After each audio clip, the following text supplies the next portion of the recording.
Hello student, welcome to my another video.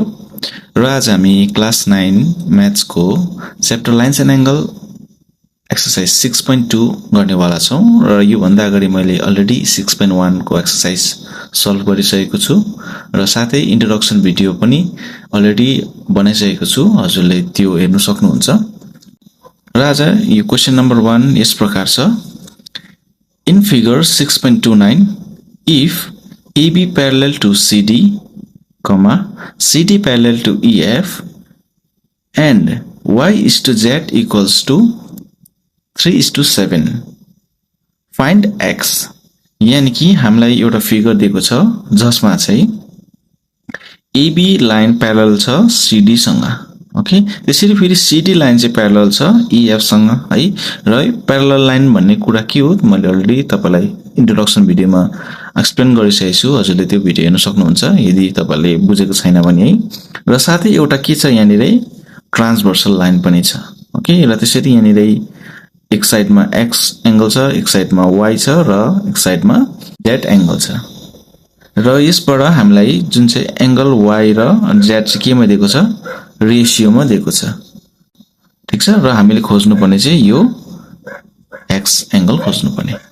र यस फिगरमा तपाईले हेर्नुस् CD प्यारलल टु EF छ भनेसी एउटा यहाँनिर z को करेस्पोन्डिङ एंगल को हुन्छ त, z को करेस्पोन्डिङ एंगल चाहिँ सिधै यहाँनिर हुन्छ हैन, यानी कि यो बराबर z हुन्छ। ओके, र मैले यो z निकाले भने x को भ्यालु निक्लिहाल्छ किनकि यो के भयो AB CD प्यारलल लाइन भित्र यो इन्टेरियर एंगल भयो भनेपछि यहाँ x को बराबर को हुन्छ z हुन्छ। र रिजन के हो अल्टरनेट एंगल, र अल्टरनेट एंगल भनेको के हो एउटा ट्रान्सभर्सल लाइन को लेफ्ट साइडमा हुने र अर्को राइट साइडमा हुने जो चाहिँ अपोजिट डाइरेक्सनमा फेस गरिरहेको छ है। र त्यसरी हामी यो क्वेशनलाई सल्भ गर्न जाँदै छौं। र यहाँनिर हामीलाई एंगल रेशियोमा दिएको छ भनेसी हामीले यसलाई एक्ज्याक्टली भ्यालुमा निकाल्नु पर्ने हुन्छ है। र सिम्पल त्यसको लागि के गर्नु पर्यो भन्दाखेरि जहिले पनि रेशियो छ भने हामीले लेट गरेर गर्नु पर्यो है। Given y is to z equal to 3:7. Let y equals to 3। अब x लाउनु मिलेन किनकि x अलरेडी यहाँनिर छ भनेपछि हामीले 3a गर्न सक्छौं। त्यसरी and z equal to 7a.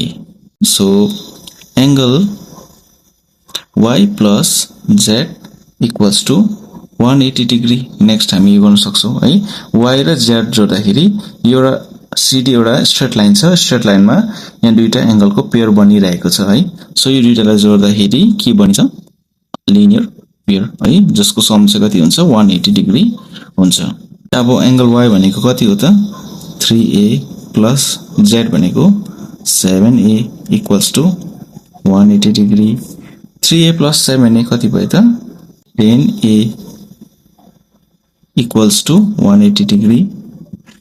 Now a equals to 180 degree 10 multiply मा छ र त्यो डिवाइड मा जान्छ र यसरी 0 0 काट्यो 118 जा 18 भनेपछि a चाहिँ कति आयो भ्यालु 18 आएको छ। एंगल y निकाल्न सक्छौ कति छ 3a, यानी कि 3 into a, a को भ्यालु कति आयो 18 र 3 18 जा 54 डिग्री। ओके, y को भ्यालु आयो त्यसरी z equals to 7a equals to 7 into a कति छ त 18 equals to 7 18 जा 126 डिग्री। y तपाईको 54 डिग्री र z 126 डिग्री। ठीक छ, र त्यसरी सिन्स अब हेर्नुस् यो z को अल्टरनेट को भनेको थियो मैले लागि x छ नि त हैन, यानी कि x equals to z किन हो तपाईले लेख्न सक्नुहुन्छ रिजन अल्टरनेट इन्टेरियर एंगल कति भयो त x equals to z को भ्यालु कति आएको छ अघि 126 भनेपछि x पनि कति भयो 126 डिग्री र यो चाहिँ हामीले आन्सर निकाल्नु पर्ने थियो। र यसरी क्वेशन नम्बर 1 को सल्युसन सकिन्छ र क्वेशन नम्बर 2 को लागि मुभ गर्छौं नेक्स्ट पेजमा। Now question number 2. In figure, if AB parallel to CD, EF perpendicular to CD and angle GED equals to 126 degree, find angle AGE, angle GEF and angle FGE. यानी कि यस क्वेशनमा हामीलाई दिएको छ GED यानी कि यो डल्ला एंगल चाहिँ कति दिएको छ त 126 डिग्री। ओके यो र यसको दुईटा सम गरेर है। त्यसको बादमा हामीले खोज्नु पर्ने AGE यानी कि यो एंगल खोज्नु पर्ने। त्यसको बादमा अर्को खोज्नु पर्ने GEF यानी कि यो यति आदि है यो एंगल खोज्नु पर्ने र त्यसको बादमा FGE यानी कि यो एंगल खोज्नु पर्ने। ठीक छ र यसको सल्युसन पहिला हामी गिवन लेख्छौं है एंगल GED इक्वल्स टु 126 र निकाल्नु पर्ने एंगल यहाँनिर यसरी लेख्छौं है। र सबसे पहिला हामी के निकाल्न सक्छ भन्दाखेरि अब क्वेशनमा भनेको छ कि AB प्यारलल टु CD यानी कि AB र CD प्यारलल छ र यो के भयो त GE चाहिँ एउटा ट्रान्सभर्सल भयो नि त है। र ट्रान्सभर्सल भइसकेपछि के हुन्छ त्यहाँनिर डिफरेन्ट टाइप को एंगल फर्म हुन्छ र हामी यहाँ देख्न सक्छौं यो साइड को एंगल को अल्टरनेट एंगल कुन चाहिँ हुन्छ त यो साइड पट्टिको हुन्छ राइट यसको अल्टरनेट यो। सो त्यही कुरालाई हामी यहाँ लेख्न सक्छौं है। त्यसले गर्दाखेरि पहिला हाम्रो AGE चाहिँ आइहाल्यो एंगल AGE इक्वल्स टु कसको बराबर भयो angle GED reason alternate interior angle. ठीक छ सो त्यसले गर्दाखेरि therefore angle AGE equals to GED कति छ हाम्रो 126 र AGE पनि 126 डिग्री हुन्छ र यो चाहिँ हाम्रो फर्स्ट को आन्सर। र त्यसैले अब यो तपाईको 126 डिग्री निक्लिसकेपछि अब हामीले के खोज्न सक्छ अर्को यहाँनिर हेर्नु अर्को के छ भन्दाखेरि यो GED मिलेर चाहिँ 126 डिग्री हो भनेपछि अब यो GED कसरी बन्नेको छ त GED बन्नु लागि चाहिँ GEF र कुन चाहिँ अर्को कुन चाहिँ सम भएको छ FED यानी कि यो एंगल र यो एंगल जोडेर चाहिँ 126 भएको नि। सो मलाई यो मात्रै निकाल्न लागि चाहिँ यो 126 डिग्रीमा चाहिँ यति यो जुन चाहिँ छ FED यानी कि 90 डिग्री माइनस गरे भने यो पर्सन निक्लिन्छ है। सो त्यही गर्नेछौं angle GEF equals to total angle कुन चाहिँ छ GED माइनस बाहिरपट्टिको पर्सन FED माइनस एंगल FED र एंगल GEF इक्वल्स टु अब GED कति हो 126 डिग्री माइनस FED कति छ FED कतिको साइनमा सिम्बल यो 90 डिग्री को भनेपछि यहाँनिर 90 degree minus equals to 36 degree यो एंगल GEF र यो पनि हाम्रो सेकेन्ड को आन्सर निक्ल्यो है। र त्यसरी अब यो थर्ड को आन्सर निकाल्न लागि यो स्ट्रेट लाइन छ AB र यहाँनिर एउटा एंगल हामीसँग 126 छ र अर्को एंगल यहाँनिर निकाल्नु पर्ने छ। गर्दाखेरि यहाँनिर पेयर बनिरहेछ है। यहाँनिर एउटा के आएको छ रे आएको छ भनेपछि पेयर बनेको छ भनेपछि यहाँनिर हामी लिनियर पेयर युज गर्न सक्छौं। सो त्यसको लागि लेख्छु म एंगल कुन चाहिँ छ AGE प्लस एंगल अर्को कुन चाहिँ हो FGE इक्वल्स टु 180 डिग्री रिजनमा लिनियर पेयर।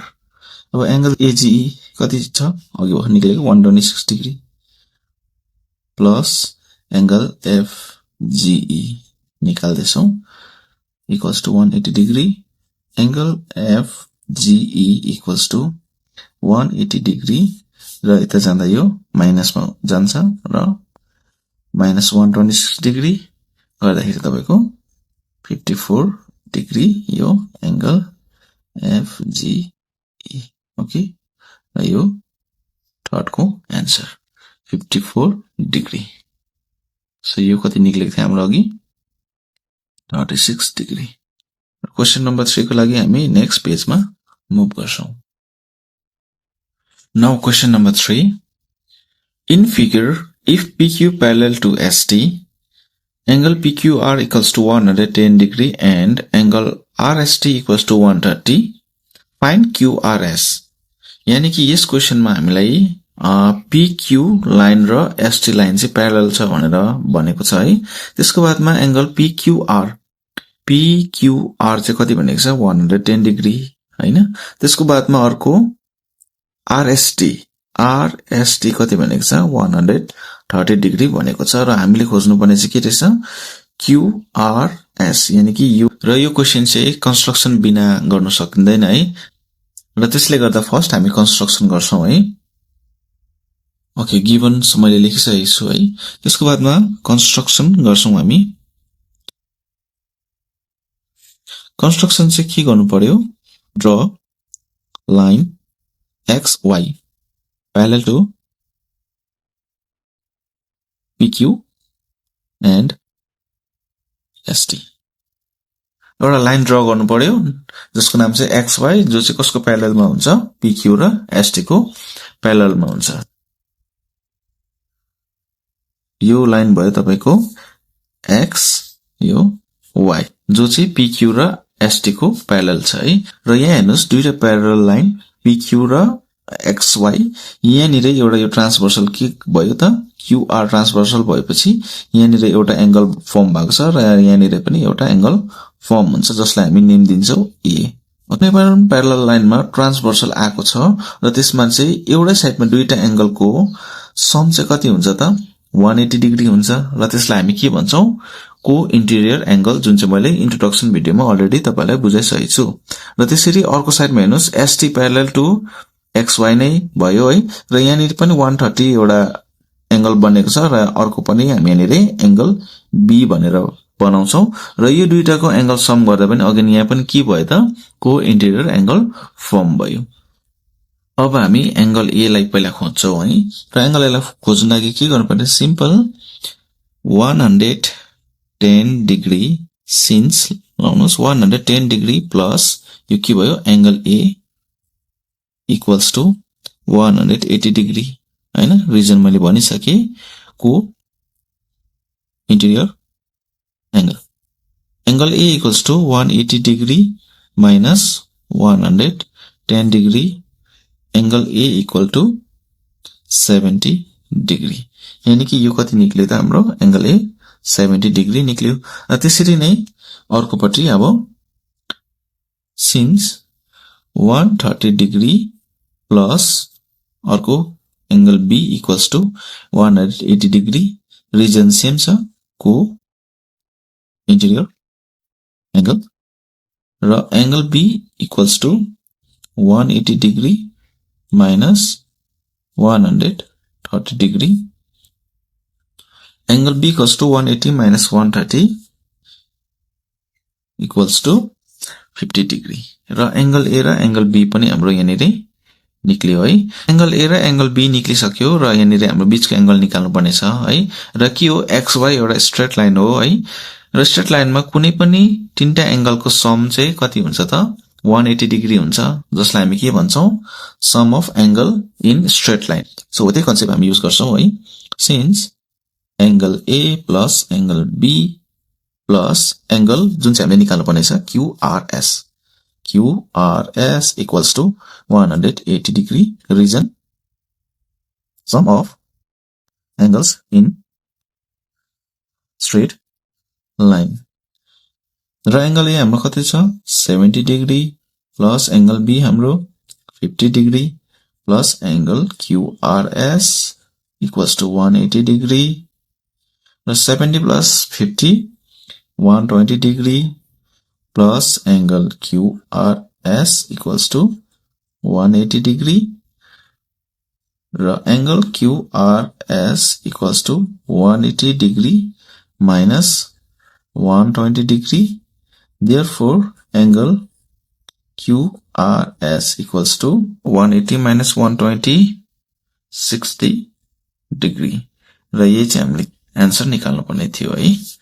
र यसैको साथमा क्वेशन नम्बर 3 पनि सकिन्छ र क्वेशन नम्बर 4 को लागि मुभ गर्छौं नेक्स्ट पेजमा। Question number 4, in figure, if AB parallel to CD, angle APQ equals to 50 degree and angle PRD equals to 127 degree, find X and Y. यानी कि यस फिगरमा AB parallel to CD छ र angle APQ कति छ 50 degree अनि angle PRD 127 degree छ र हामीले खोज्नु पर्ने X and Y विवरणहरु लेखिसकेको छु है। र यहाँनिर फिगरमा मजाले अब्जर्भ गर्नुस्, AB प्यारलल टु CD भएपछि के भयो, P र Q एउटा ट्रान्सभर्सल भयो र ट्रान्सभर्सल भएपछि यहाँनिर अल्टरनेट एंगल फर्म भइरहेछ है। गर्दाखेरि 50 को अल्टरनेटमा को परेको छ, X परेको छ है। र यसरी म X को भ्यालु डाइरेक्टली लेख्न सक्छु। X इक्वल्स टु को बराबर भयो त APQ, reason alternate interior angle र X इक्वल्स टु APQ कति छ 50 डिग्री। यो हाम्रो फर्स्ट को आन्सर। त्यसरी अब यहाँ अर्कोपट्टि हेर्नुस्, ABCD प्यारलल अगेन अर्को ट्रान्सभर्सल PR भएको छ र यसको राइट साइडमा 127 डिग्री को अल्टरनेट कुन चाहिँ भयो त, यो पटिको डल्लै नै चाहिँ अल्टरनेट भयो। यानी कि यहाँनिर डल्लै एंगल कुन कुन छ 50 र Y छ भनेपछि 50 प्लस Y बराबर चाहिँ 127 डिग्री भयो। र त्यही कुरा हामी यहाँ युज गर्छौं, angle APR equals to angle PRD। यो पनि के भयो त alternate interior angle.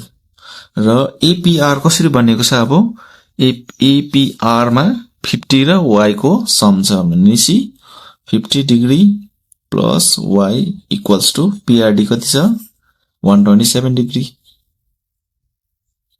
Angle Y equals to 127 degree minus 50 degree, so Y equals to 77 degree र यो हाम्रो Y को भ्यालु पनि 77 डिग्री।